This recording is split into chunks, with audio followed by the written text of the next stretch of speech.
Ja vam večeras pričam o kući i o domu. Dakle, o kući i o domu.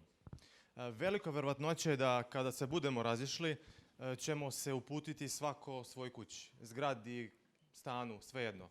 Ušetat ćete u svoj hol, otključat ćete svoja vrata svojim ključem, zaključat ćete se, izućete svoju obuću, otići u svoju dnevnu sobu, navući svoje roletne, prilagoditi svoje svetlo svojim ukusima, sesti i čitati svoju knjigu. Bićete kao kod kuće.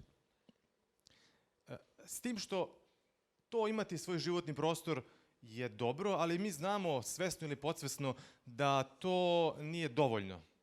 Zapravo životni prostor nije ništa drugo nego preduslov, neka vrsta ljušture ili ambijenta koji traži da bude popunjen pravom stvari. Očekuje da se dogodi u njemu čudo, a to je čudo doma. Dom nije ništa drugo nego život u kom imaš sreću da si sa osobom ili osobama koje kada si sa njima osjećaš se kao kod kuće. Prihvaćen si, prihvataš, ne moraš da glumiš, osjećaš se ojačanim, ojačanom, osjećaš da ništa nije nemoguće od dobrih snova koji si imao, jer su oni tu.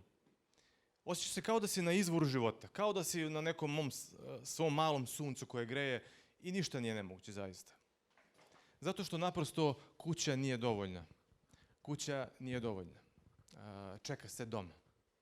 I svi mi smo ovako ili onako u nekoj odisejevojskoj potrazi za domom.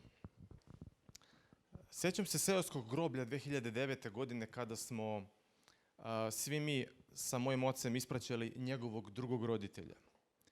I na toj sahrani njegovog drugog roditelja na kraju obreda stao je pred nas i rekao: hvala vam što ste bili, od danas sam siroče. I kad danas izgovorim te reči, ponovim te reči njegove, ne znam kako da se osjećam. Do tog trenutka sam ja tog čoveka video kao stub naše porodice. Bio je neobično racionalna, stabilna osoba. Znao je uvek da smiri uspaničene ljude kad imamo neki porodični ili širi problem. U firmi je bio takav, uvek je bio takav. Racionalan, smiren i znao je šta priča.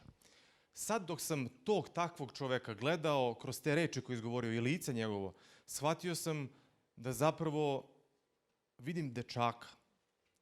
Dečaka koji je u tom trenutku ostao bez mame i bez ičega što je bilo temelj njegovog života. Otišla je i druga osoba koja ga je dočekala na ovom svetu, koja ga je uvela u ovaj svet. Izgubio je temelj koji je kao tepih izvučen ispod njegovih nogu. I dok je ispraćao nju, shvatio sam da možda vidim osobu koja ostaje bez nekog ko, kada ga je dojela, nije samo ga pojela mlekom, nego ga je pojela mirom. I onim: ne brini, bit će sve u redu. Zato što kuća nije dovoljna. Neophodan je dom. Vratio se u svoje dvorište iz seoskog groblja gde je prohodao, vratio se nakon toga, ušao u kuću gde je rođen. Sve je bilo tu, i zidovi su isti, i krov je isti, ali ništa zapravo nije bilo kao pre tog dana. Zato što onog doma, više nije bilo. Zato što kuća nije dovoljna. Dom je ono što tražimo i bez njega ne možemo. Sad zamislite. Zamislite ljude koji nemaju ni kuću. Zamislite ljude koji nemaju ni životni prostor, taj podrazumevani životni prostor. 5.000 njih u Beogradu tako živi. 5.000 ljudi.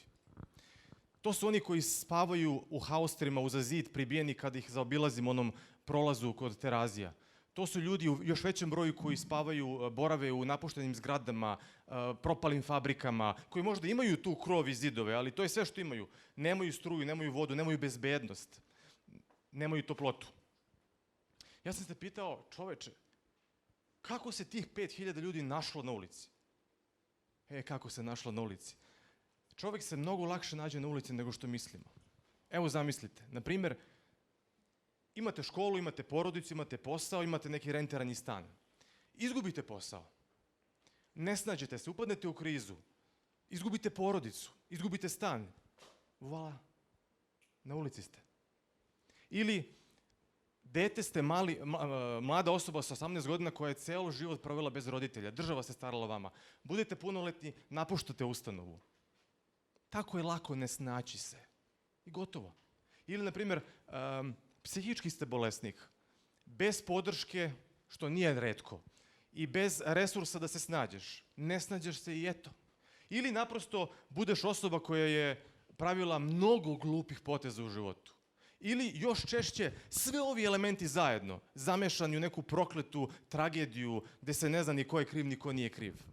Uglavnom nađeš se i kad se jedanput nađeš na ulici, ti zapravo posle nekog vremena prihvatiš to kao svoj izbor. Zato što mi ljudi težimo čak i u tim haotičnim situacijama da proglasimo da je to moj izbor. Zato što tako lakše preživimo i to je potpuno ljudski.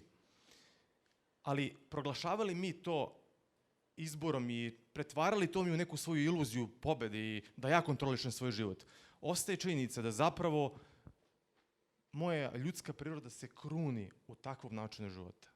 Moje dostojanstvo erodira. Moja nada odlazi. Jer to nije ljudski život koji je namenjen ljudima. Zato se dogodilo da jedna grupa ljudi u Adri pokrene drumodom.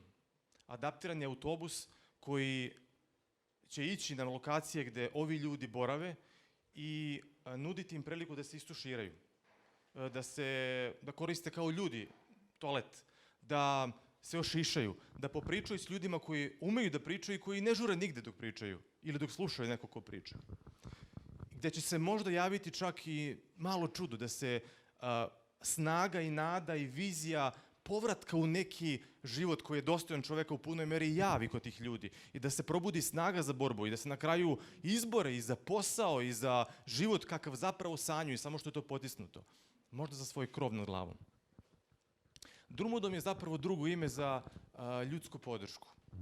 Ljudsku podršku koja kada je prisutna vraća se dostojanstvo, vraća se nada, a kad su oni tu vraćaju se i prilike i šanse.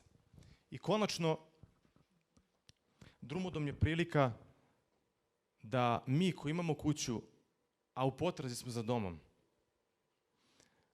shvatimo da moguće da dok budemo mi tragali za svojim domom, mi ćemo ga pronaći kad budemo stvorili dom za ove ljude koji još uvek su na svom putu do kuće. Hvala na pažnji.